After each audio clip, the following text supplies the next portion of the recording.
Time to trace back the top headline makers of 2021. It's been a bumper year for the South Korean economy. The country partially bounced back from the pandemic downturn, but still faces significant challenges. Suk-hyen turns the spotlight to the top business stories of the year and what to expect ahead.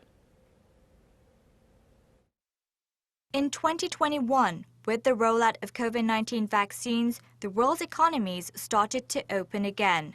For the most part, countries eased travel restrictions and resumed business activities. But the reopening of economies left one major challenge in its wake: global supply chain disruptions. While demand increased, pandemic-related disruptions continued to affect production, thereby leading to supply shortages.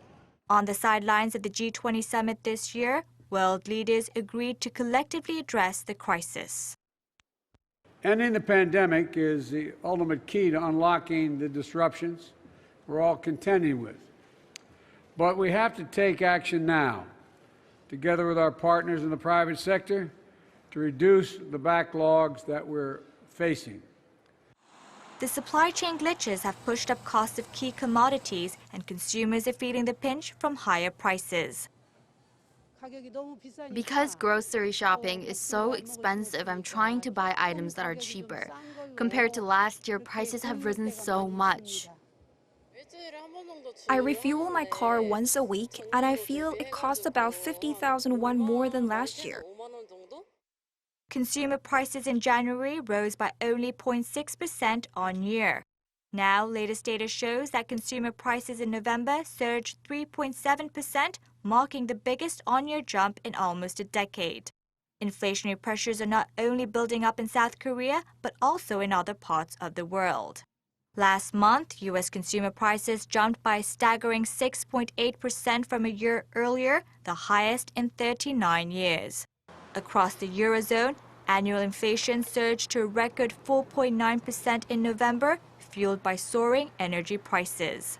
Experts say the supply chain challenges and inflationary pressures could last longer with the devastating blows from COVID-19 variants. Looking back, major economy indicators in South Korea have remained remarkably strong. South Korea's exports have risen for 13 months in a row, and in November, exports topped $60 billion for the first time. This year's trade volume also reached $1 trillion in just 299 days, the fastest ever. President Moon Jae-in touted the country's performance, saying this year will be recorded as a year of trade. 우리 경제사에서 2021년은 무역의 해로 기록될 것입니다. 우리는 한 계단 더 뛰어올라 세계 8위의 무역 강국으로 발돋움했습니다. Not to mention, in January, South Korea's benchmark Kospi broke above 3,000 for the first time on the back of hopes for an economic recovery. Employment figures have also been rising since March, and so far they've been growing for 9 consecutive months.